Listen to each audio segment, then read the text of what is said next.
ए ईमान वालो, ऐसी बातों के बारे में सवाल ना करो जो अगर तुम पर जाहिर कर दी जाएं तो तुम्हें तकलीफ पहुंचाएं।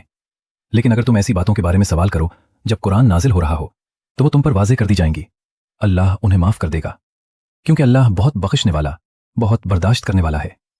तुमसे पहले कुछ लोगों ने ऐसे सवालात पूछे थे और इस वजह से वो अपने ईमान से महरूम हो गए।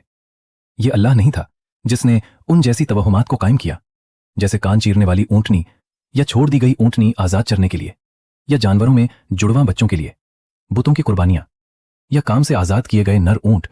ये काफिर हैं जो अल्लाह पर झूठ बांधते हैं, लेकिन उनमें से अक्सर हिकमत से महरूम हैं। जब उनसे कहा जाता है इस चीज़ की तरफ आओ जो अल्लाह ने नाजिल की है, रसूल की तरफ आओ, वो कहते हैं हमारे लिए वो तरीके काफ़ी हैं जो हमने अपने बाप दादा को पैरवी करते देखा है। क्या अगरचे उनके बाप दादा इल्म और हिदायत से खाली थे? ए ईमान वालो, अपनी जानों की हिफाजत करो। अगर तुम सही हिदायत पर चलो तो जो लोग गुमराह हैं उनसे तुम्हें कोई नुकसान नहीं पहुंच सकता। तुम सबका अंजाम अल्लाह की तरफ है, वही तुम्हें तुम्हारे तमाम आमाल की हकीकत दिखाएगा। ए ईमान वालो, जब तुम में से किसी की मौत करीब आए तो वसीयत करते वक्त अपने दरमियान गवाह बनाओ। दो आदिल आदमी अपने भाइयों में से या बाहर के, अगर तुम जमीन में सफर कर रहे हो और मौत का मौका तुम पर आ जाए, अगर तुम उनकी सच्चाई में शक करो तो नमाज के बाद दोनों को रोक लो और उन दोनों को अल्लाह की कसम खिलाओ, हम इसमें किसी दुनियावी फायदे के ख्वाहिशमंद नहीं, अगरचे वसीयत पाने वाला हमारा करीबी रिश्तेदार ही क्यों ना हो। हम अल्लाह के सामने गवाही नहीं छुपाएंगे। अगर हम ऐसा करें तो देखो, गुनाह हमारे ऊपर होगा। लेकिन अगर ये मालूम हो जाए कि ये दोनों गुनाह झूठी गवाही के मुर्तकिब हुए हैं तो दो और लोग उनकी जगह खड़े हों, उन लोगों में से जो कानूनी हक का दावा करते हैं, उनमें से करीबी रिश्तेदार, उन्हें अल्लाह की कसम खिलाओ, हम तस्दीक करते हैं कि हमारी गवाही उन दोनों की गवाही से ज्यादा सच्ची है और हमने सच्चाई से तजावुज नहीं किया। अगर हमने किया तो देखो, जुल्म हमारे ऊपर होगा।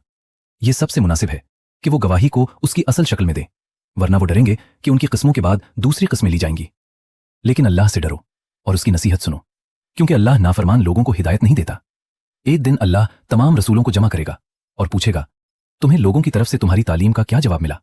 वो कहेंगे हमारे पास कोई इल्म नहीं, तू ही है जो तमाम पोशीदा बातों को पूरी तरह जानता है।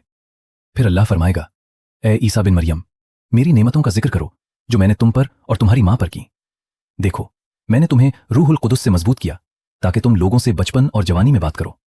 देखो, मैंने तुम्हें किताब और हिकमत, तौरात और इंजील सिखाई।